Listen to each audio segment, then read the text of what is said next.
PR system না হলে নির্বাচন হতে দেওয়া হবে না, স্থানীয় সরকার আগে না হলে নির্বাচন দেওয়া হবে না, বিচার না হলে আগে নির্বাচন হতে দেওয়া হবে না। আরে ভাই, আপনাদের শুধু না বলার জন্য বলা হয়েছে নাকি? আর আমরা বিএনপি যদি বলি হবে হবে এবং হবে, হতেই হবে। সুতরাং কোন রকম কনফ্রন্টেশনে বিএনপি যেতে চায় না। আমরা 17 বছর রাজপথে যুদ্ধ করেছি, আমরা রাজপথে আর যুদ্ধ করতে চাই না। আমরা আমার ভাইয়ের সঙ্গে যুদ্ধ করতে চাই না, আমার বন্ধুর সঙ্গে, দেশের মানুষের সঙ্গে যুদ্ধ করতে চাই না।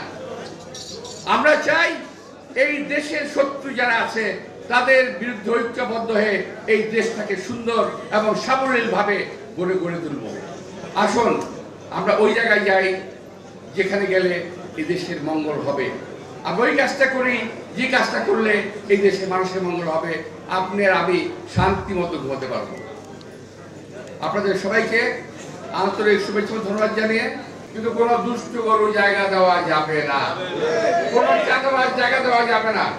আর একটা জিনিস বলতে ভুলে গেছিলাম, আবার ভুলে থেকে আবার বলি, একটা মনে রাখবেন, একটা গ্রুপ সোশ্যাল মিডিয়া এবং রাজনৈতিক দলের মধ্যে তৈরি হয়েছে যারা নাকি শুধু বিএনপির বিরুদ্ধে বলতে হবে, বিএনপি এইটা, বিএনপি খারাপ, সব এদেরকে সমুচিত জবাব দিতে হবে।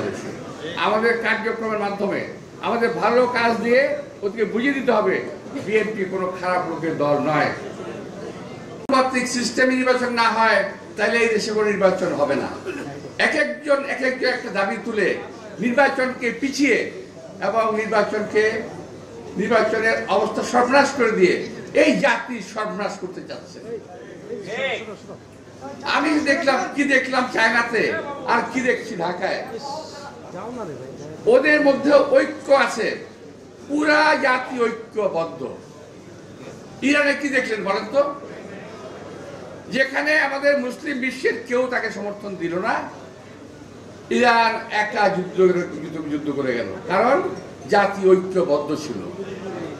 আর আমার দেশের মধ্যে আমরা কিছু রাজনীতিবিদ শুধুমাত্র ক্ষমতায় যাওয়ার লোভে একদল, আর কিছু রাজনীতিবিদ ক্ষমতায় যেতে দেব না আরেক দল, এই করে দেশটাকে আমরা গত 50 বছরে এগোতে দিলাম না।